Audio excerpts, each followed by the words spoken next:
देखिए बच्चों, आज हम सब वास्तविक संख्या चैप्टर से आपसे बातें करेंगे। इसके पहले भी हमने वास्तविक संख्या चैप्टर में एचसीएफ, एलसीएम और संख्या नंबर से रिलेटेड बातें कर चुके हैं। आज हम आपसे वास्तविक संख्या में उन प्रश्न की बात करेंगे जिनमें से 100% प्रश्न पेपर में बनता है आपका, जैसे कि अपरिमेय संख्या सिद्ध करना। आता तो एलसीएम एचसीएफ भी है, मगर आज हम सब क्वेश्चन उठाएंगे 3√2, मतलब एक अपरिमेय सिद्ध करने का जो टॉपिक होता है। एग्जाम में 100% देखने को मिलता है। हर सेट में एक क्वेश्चन 2 नंबर का आपको पक्का मिलेगा। आइए हम सब इसको अच्छी तरीके से समझते हैं और हमारा बेहद आसान तरीके से 2 नंबर क्लियर हो जाएगा। और आज के टॉपिक से हमारा पहला चैप्टर नंबर सिस्टम आज हम खत्म कर देंगे। अब हम दूसरे चैप्टर की बात कल से करेंगे, यानी बहुपद की क्लास चालू करेंगे। फिर बहुपद के बाद हम आपको 2 चरों का रैखिक समीकरण, फिर द्विघात समीकरण, फिर समांतर श्रेणी। तो इस तरीके से हम आपको चैप्टर वाइज जनवरी और फरवरी सप्ताह के पहले वीक तक करा के कंप्लीट कर देंगे, जिससे एग्जाम में आपको कोई दिक्कत ना हो। बाकी जो टॉप क्वेश्चन की जो क्लासें चल रही हैं 25 क्वेश्चन की, वो आपको इसी चैनल पे मिलती रहेंगी। तो आइए हम सब पहला क्वेश्चन देखते हैं। दिखाइए कि 3√2 एक अपरिमेय संख्या है। यहाँ पे आपको सिद्ध करना है कि 3√2 एक अपरिमेय संख्या है। मतलब ऐसे तो आपको पता है कि जो सब संख्या करड़ी के अंदर होते हैं उन्हें हम लोग क्या कहते हैं? अपरिमेय संख्या बोलते हैं। जो संख्या करड़ी के अंदर होती है उसे हम क्या बोलते हैं? अपरिमेय संख्या ही बोलते हैं। लेकिन ऐसे में नहीं मानेंगे भैया, यहाँ पे हमें क्या करना है? सिद्ध करना है। क्या करना है? सिद्ध करना है। जैसे मान लीजिए आप कोई काम करते हैं, गलत काम कर दिए, और आपसे कोई बोला क्या आपने ये काम किया है, तो आप बोलेंगे हम ही किए हैं, तो वहाँ पे कोई टॉपिक नहीं होता है। तब आपने मान लिया, बात खत्म हो गई। अगर उस दौरान आप कहते हैं हमने ये काम नहीं किया है, और अगला आदमी तब इस बात को प्रूव करता कि हाँ आपने ही ये काम किया है, तो इसके दौरान हमें कुछ इधर उधर की बातें करनी पड़ती, लंबा अंतराल लगता, तब जाके ये सिद्ध होता कि हमने ये काम किया है। इसी तहत ये सवाल भी है। अगर अपरिमेय संख्या बोल रहा है तो भाई दिखने में तो अपरिमेय ही है, देखने में तो क्या है? अपरिमेय है। तो हम डायरेक्ट अपरिमेय नहीं मानेंगे, हमें अपरिमेय क्या करना है? सिद्ध करना है। 1 से 2 क्वेश्चन को बेहतर तरीके से देखो। टॉपिक क्लियर अगर आपका हो जाएगा तो एग्जाम में 2 नंबर आपका पक्का क्लियर हो जाएगा, क्योंकि दो ही क्वेश्चन बनेगा, या तो एलसीएम एचसीएफ से बनेगा या तो अपरिमेय संख्या से बनेगा, जहां से आपका 2 नंबर क्लियर होगा। तो आइए देखते हैं पहला क्वेश्चन। दिखाइए कि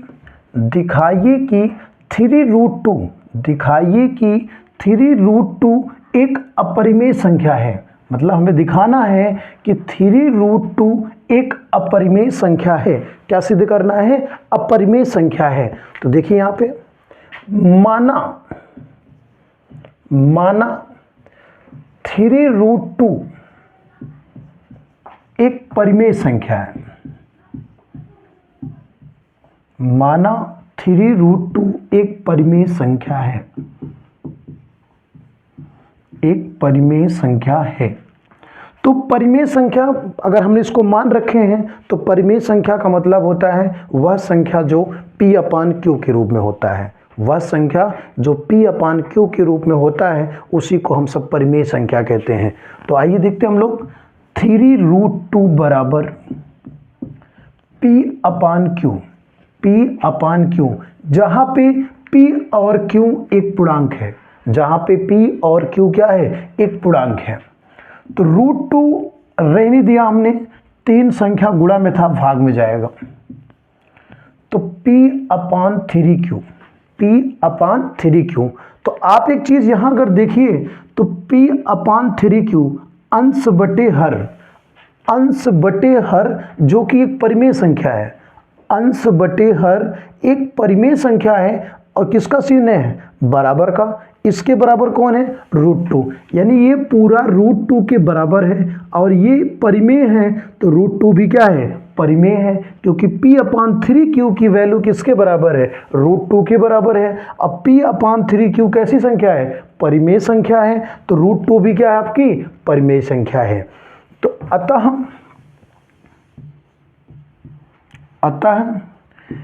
P/Q एक पूर्णांक है। p कामा q एक पूर्णांक है और p/3q एक परिमेय संख्या है, एक परिमेय संख्या है। जब p/3q एक परिमेय संख्या है, जब p/3q एक परिमेय संख्या है तो √2 भी क्या होगी? परिमेय संख्या होगी, क्योंकि इसी के बराबर है। तो √2 भी परिमेय, √2 भी परिमेय संख्या होगी, √2 भी परिमेय संख्या होगी, परंतु विरोधाभास,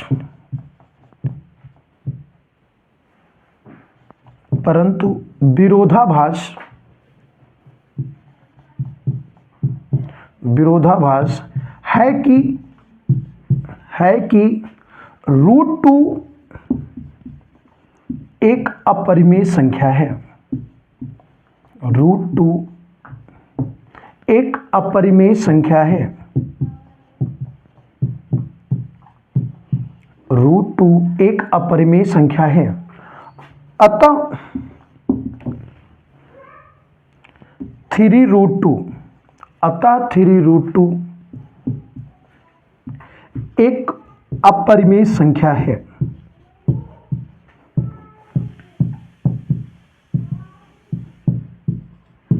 एक अपरिमेय संख्या है। तो आप लोग पहले मेरी बात को फिर से सुनने का प्रयास करिए, अच्छे से समझिए। अगर आप इस क्वेश्चन को अच्छे से समझ लेंगे और समझ जाएंगे तो आपका एग्जाम में 2 नंबर कंफर्म हो जाएगा भैया। आइए हम लोग देखते हैं कैसे।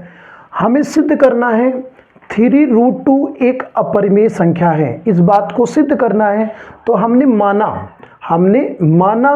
3√2 एक परिमेय संख्या है। हमने क्या माना? एक परिमेय संख्या है। और हम जानते हैं परिमेय संख्या जो होती है p/q a/b, यानी भिन्न के रूप में होनी चाहिए परिमेय संख्या।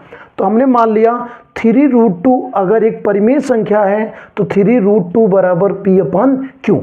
तो 3 गुणा में था, हमने भाग में कर दिया, तो p/3q किसके बराबर हो गया? √2 के बराबर। अब बराबर में अगर ये परिमेय संख्या है तो सामने वाला भी परिमेय संख्या होगा। तो अतः pq एक पूर्णांक है, p और q क्या है? एक पूर्णांक है, क्योंकि पूर्णांक है तभी परिमेय संख्या है, पूर्णांक है। और p/3q एक परिमेय संख्या है। अगर ये परिमेय संख्या है तो इसके सामने भी परिमेय संख्या होगा। तो एक परिमेय संख्या है तो √2 भी परिमेय संख्या होगी, √2 भी परिमेय संख्या होगी। परंतु विरोधाभास का मतलब हमें पहले से ही पता है कि √2, विरोधाभास है कि √2 एक अपरिमेय संख्या है। ये बात हमें पहले से ही पता है कि √2 कैसी संख्या है? एक अपरिमेय संख्या है।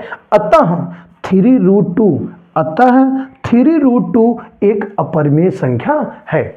ऐसे ही आसान सा क्वेश्चन एक अब सिद्ध करने के लिए आता है। ये रहा हमारा पहला क्वेश्चन, अच्छे से समझ के नोट करिएगा। ऐसे ही हम आपसे 2-3 प्रश्न कराते हैं जिससे आपका मेथड पूरा क्लियर हो जाएगा। एग्जाम में 100% क्वेश्चन आप कर लेंगे। आप इसे नोट करिए, फिर हम आपको आगे क्वेश्चन बता रहे हैं।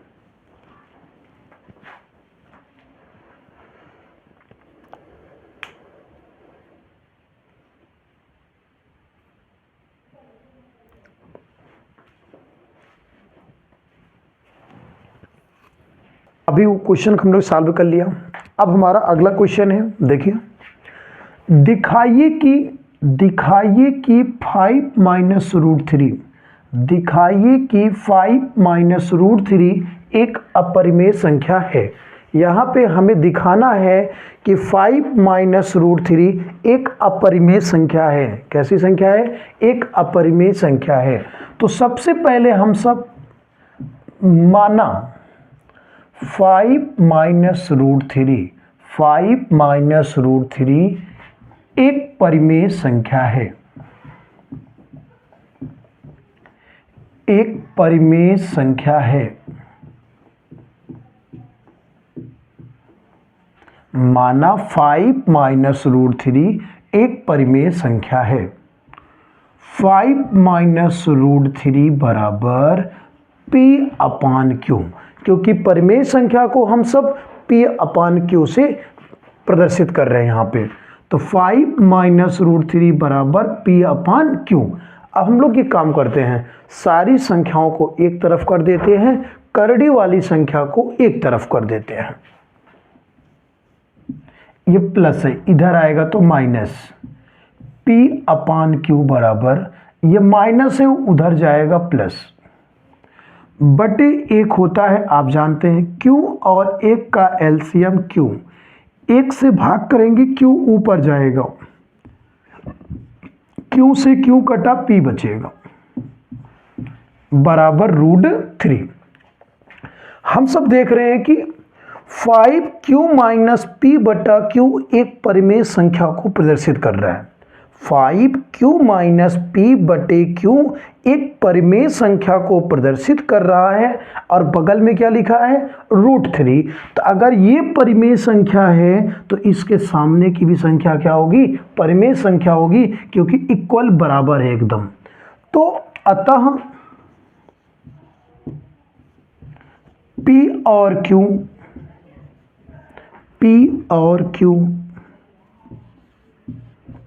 पूर्णांक हैं, अतः P और Q पूर्णांक हैं, और 5Q माइनस P बटे Q एक परिमेय संख्या है, एक परिमेय संख्या है, एक परिमेय संख्या है, तथा रूट 3 भी परिमेय संख्या होगी, परिमेय संख्या होगी, परंतु विरोधाभास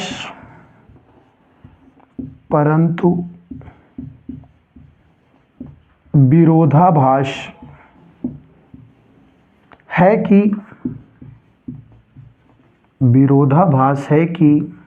रूट 3 एक अपरिमेय संख्या है, रूट 3 एक अपरिमेय संख्या है,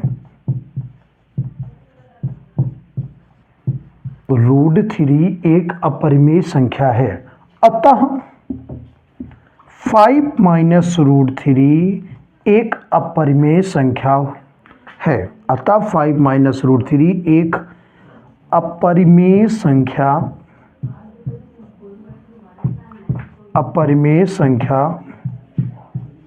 होगी, अपरिमेय संख्या होगी। तो सबसे पहले काम है कि 5 माइनस रूट 3, 5 माइनस रूट 3 एक अपरिमेय संख्या है। तो सबसे पहला काम हम सब करेंगे, 5 माइनस रूट 3 एक परिमेय संख्या है। सबसे पहले क्या करेंगे, परिमेय संख्या है। तो 5 माइनस रूट 3 को P अपान Q के रूप में दिखाएंगे, फिर करड़ी को एक तरफ, बाकी संख्याओं को एक तरफ कर देंगे। तो माइनस था उधर गया प्लस, प्लस से इधर आया तो माइनस। Q और एक का एलसीएम Q हो गया, भाग करेंगे Q ऊपर, 5Q माइनस P बटे Q बराबर रूट 3। अतः P और Q पूर्णांक है, यहाँ पे P और Q पूर्णांक है, और 5Q माइनस P बटा Q एक परिमेय संख्या है। कैसी संख्या है, एक परिमेय संख्या है, तथा रूट 3 भी एक परिमेय संख्या होगी। अगर ये परिमेय संख्या है तो इसके सामने की भी संख्या क्या होगी, परिमेय होगी। तो एक परिमेय संख्या होगी, परंतु विरोधाभास है, मतलब हमें पहले से ही पता है कि रूट 3 एक अपरिमेय संख्या है, जबकि यहाँ परिमेय दिख रहा है, मगर हमें पहले से पता है कि रूट 3 एक अपरिमेय संख्या है। अतः 5 माइनस रूट 3, अतः 5 माइनस रूट 3 एक अपरिमेय संख्या होगी। कैसी संख्या होगी, अपरिमेय संख्या होगी। तो पिछले सवाल और इस सवाल में अगर आप देखेंगे, हिंदी वैसे ही आपको लिखनी है, बस थोड़े से 2 लाइन करने हैं, आपका 2 नंबर पक्का हो, यहाँ से क्लियर हो जाएगा। आप इसे नोट करेंगे, फिर हम आपको एक क्वेश्चन और करा रहे हैं।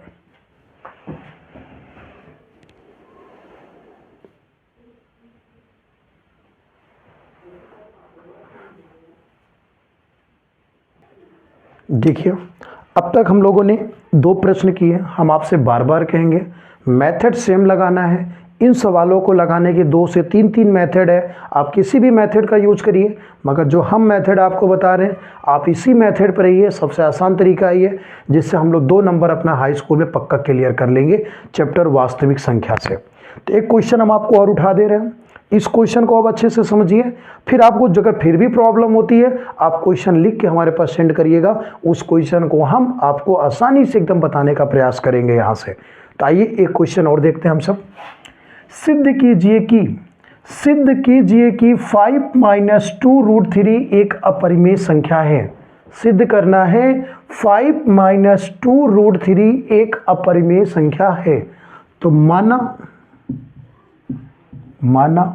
5 - 2√3 एक परिमेय संख्या है, एक परिमेय संख्या है। माना 5 - 2√3 एक परिमेय संख्या है। तो परिमेय संख्या को हम सब P/Q से मान लिया। किससे मान लिया? P/Q से, जो कि लगातार में यही कर रहा है।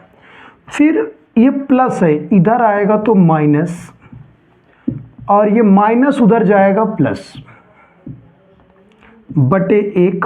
क्यों और 1 का एलसीएम क्यों, 1 से भाग करेंगे क्यों ऊपर, क्यों से क्यों कटेगा P बराबर 2√3। ये गुणा में है, नीचे आएगा भाग में हो जाएगा। 2Q बराबर √3 बराबर क्या है? √3। यहां तक आप सब समझ रहे होंगे। अब उसी में हम लोग आगे देखेंगे। तो अतः P और Q पूर्णांक हैं। P और Q पूर्णांक हैं। 5Q - P, 5Q - P बटे 2Q एक परिमेय संख्या है, एक परिमेय संख्या है, एक परिमेय संख्या है। ये आपका क्या है? एक परिमेय संख्या है। इसलिए √3 भी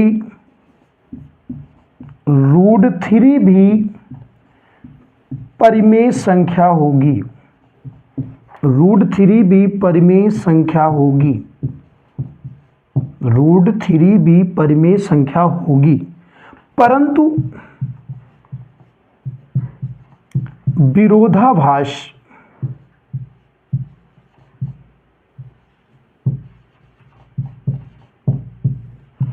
विरोधाभास मालूम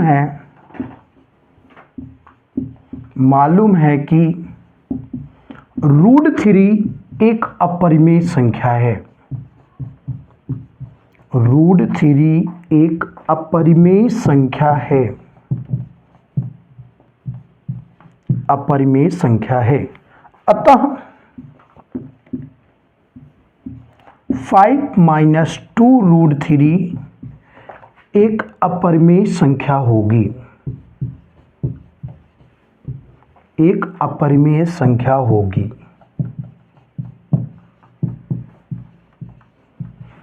तो याद रखिएगा आप सब, अपरिमेय संख्या से रिलेटेड जो भी क्वेश्चन आएंगे आपको इसी तरीके से लगाना है। फिर भी अगर आपको किसी क्वेश्चन में प्रॉब्लम है तो क्वेश्चन आप हमें कर दीजिएगा। इसके पहले हमने 2 पार्ट में इसको पढ़ा रखा है। आज का ये मेरा तीसरा पार्ट है। आप तीनों पार्ट को बेहतर देख लीजिएगा। वास्तविक संख्या चैप्टर से जो भी प्रश्न बनेगा आपका क्लियर हो जाएगा। कल हम आपको बहुपद चैप्टर पढ़ाएंगे। अब इसी तरीके से हम बहुत जल्द ही लगातार आपके चैप्टर वाइज मैथ करा के फिर इंपॉर्टेंट क्वेश्चन का प्रैक्टिस सेट आपको करवा देंगे, जिससे आपके हाई स्कूल मैथ का प्रिपरेशन अच्छी तरीके से एकदम हो जाएगा। इसलिए आप इस वीडियो को अच्छे से देखिएगा, समझिएगा, लाइक भी कर दीजिएगा, कमेंट करके ज़रूर बताइएगा आपको ऐसा लग रहा है। सब्सक्राइब जरूर करिएगा और दोस्तों के पास भी अपने ज़रूर शेयर कर दीजिएगा। ठीक है, फिर कल हम आपको बहुपद चैप्टर पढ़ाते हैं। तब तक के लिए धन्यवाद। आप सवाल को अच्छे से नोट करिएगा, अब फिर आप समझ के करिएगा। जो दिक्कत होगी कमेंट में ज़रूर बताइएगा।